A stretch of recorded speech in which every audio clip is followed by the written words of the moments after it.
The Ephs take on Hamilton at Hamilton this weekend at 1 p.m. Stream the game on Ephs Sports and watch the football show on WillieNet. Go Ephs!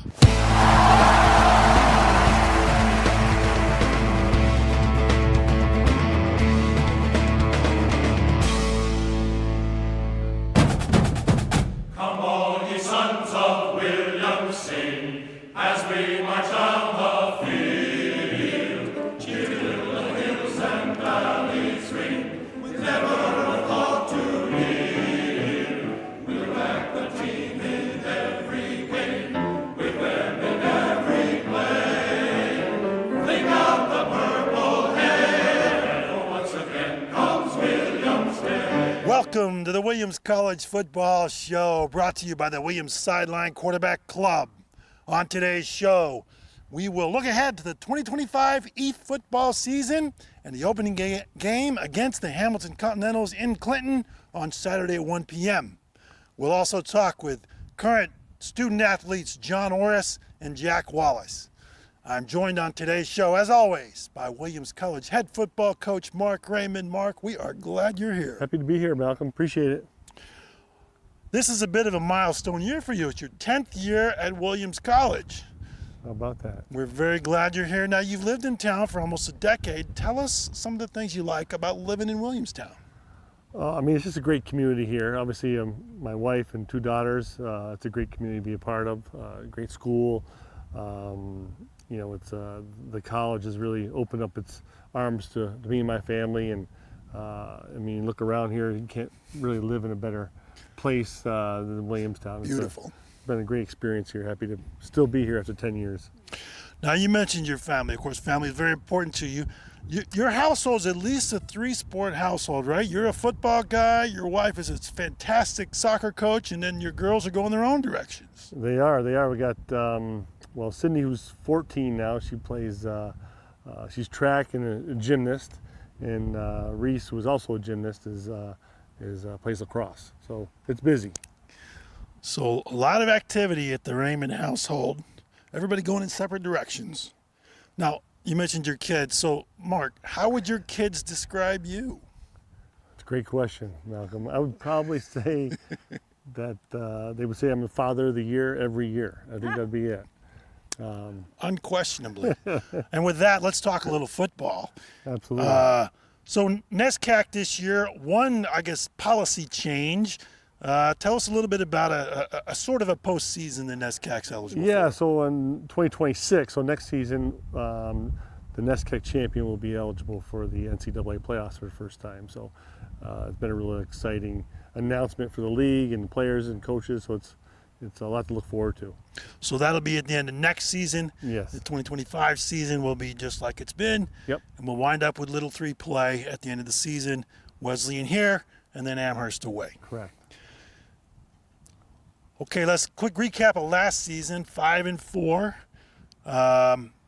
Ended the season with the all-important Amherst victory, so you've been happy walking around in town for the last year or so. Right. Talk to us about your team goals for this year. Yeah, obviously it starts with, beating Amherst. That's kind of one of our goals. We want to be NESCAC champions, and at the end of the day, you want to maximize who we are as a team. We want to be at our very best and get the most out of our players. Coach, I believe we've got 3 captains this year. Tell us about those young men. Yeah, they're great kids. Voted on by the team. They were elected captains. So it'll be Jack Wallace and Jon Oris, who you will be meeting with today, and Riley O'Connell. All seniors, outstanding leaders, really great players, and really fortunate to have them as our leadership this year. Fine young men, and we're looking forward to talking with 2 of them in just a little bit. How about your coaching staff? Any changes there this year? No, we've got a great staff coming back. Really excited to have them. They've been working hard. Really good group of teachers, and they love football. So couldn't be luckier to have the staff I have. It's fantastic to have that kind of consistency. Yeah, it is. And carryover. Now, the team, I've been to practice a couple of times.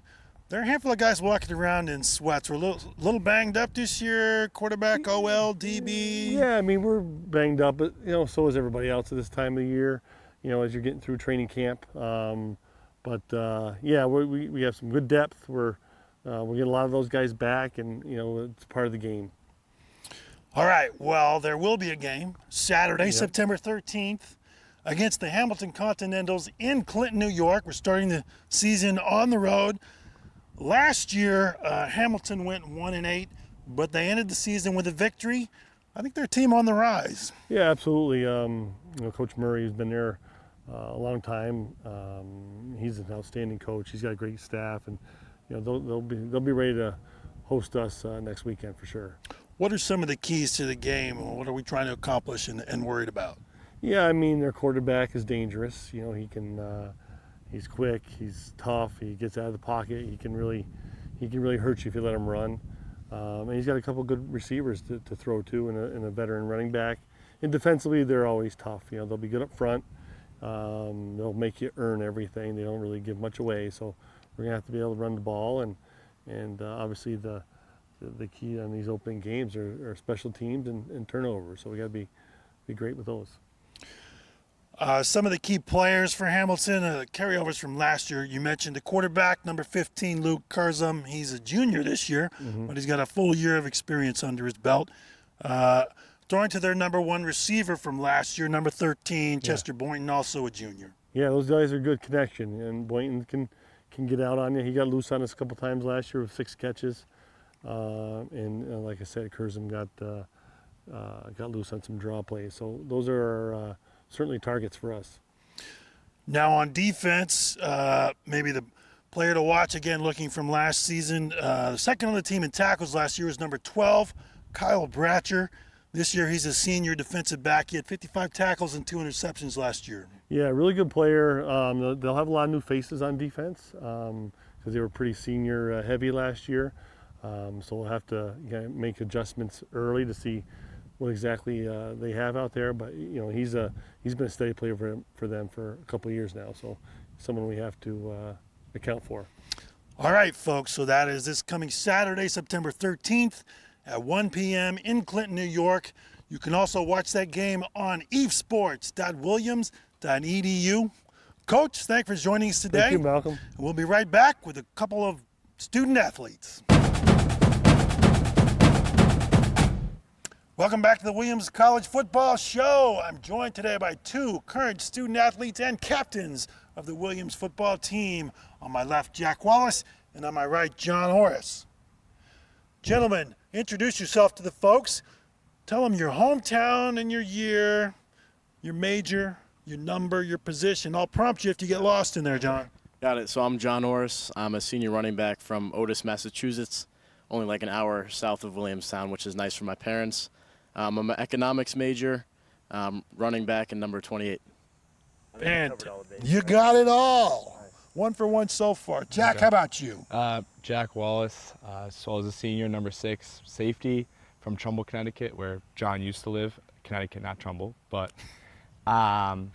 senior, econ major, and I think that's everything I covered, hopefully. You guys got it. So far, you're doing great. Well, tell us a little bit about your family, Jon.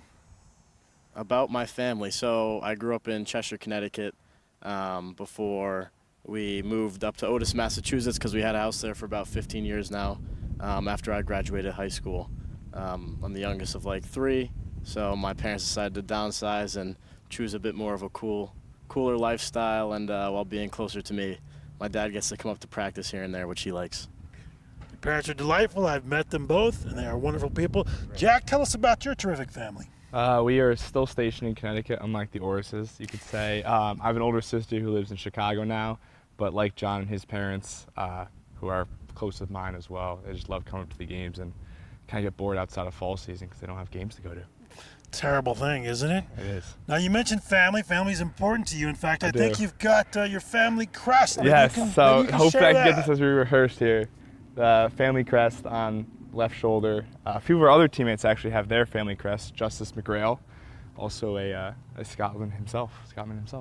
Any relation to William Wallace? Probably somewhere down the lineage line. If you do Ancestry.com or 23andMe, maybe you could pull one out. Does he look anything like Mel Gibson to you, Jon? Jack? No, he does not. Mel Gibson looks better than me, probably. I don't know if I can think of who Mel Gibson is right now, to be honest, but I would say no. That's one for the older crowd. All right, you guys are captains this year, and it's a serious honor. Tell us a little bit about sort of some of your special duties as captain. Jack, you want to start? Yeah, I'd say one of them is obviously handling stuff in the locker room and on the field, but it's also carrying yourself as a leader off the field as well and kind of helping out both upperclassmen, especially the underclassmen, in their transition to the freshmen as they come to college here, and any kind of ways we can help them out in terms of social, school, life in general is kind of one of the extra responsibilities we have. John, anything you want to add to that as a captain and also as a liaison to the Sideline Quarterback Club? Yeah, I mean, it's a great honor to be a captain, and you know, I agree with all of what Jack said. We're pretty much just an extension of the team. We have a lot of guys that could have been captain this year. I think we have a great group of juniors and seniors that are great leaders on the team, and we're lucky enough to be named captain, but at the end of the day, there's a number of guys on the team that I think are good leaders and represent the team well. Talk to us a little bit about what it's like being a liaison to the Sideline Quarterback Club. It's great. I mean, that's a great honor, and it's been great to get to know everyone on the Sideline Quarterback Club. Basically, my duties, if I understand them correctly, are to be sort of like the middleman between the guys in the team and the quarterback club, you know, kind of reaching out to the club at whatever the team comes to me for and what they think we might need in the locker room or traveling to away games, whatever that might be. Also giving ideas on how we could help connect guys in the team with alumni for internships or jobs. And I think the club in the past few years have been extremely helpful to the guys in the team. Well said, and thanks to you from the Quarterback Club and also your colleague, your co-liaison, John Marvin. Yep. You guys are doing a great job. Yep. Now let's get to know you a little bit as human beings. Jack, I want to ask you, this is football, this isn't baseball, but if it were baseball that you were playing, what would your walk-up song be, do you think?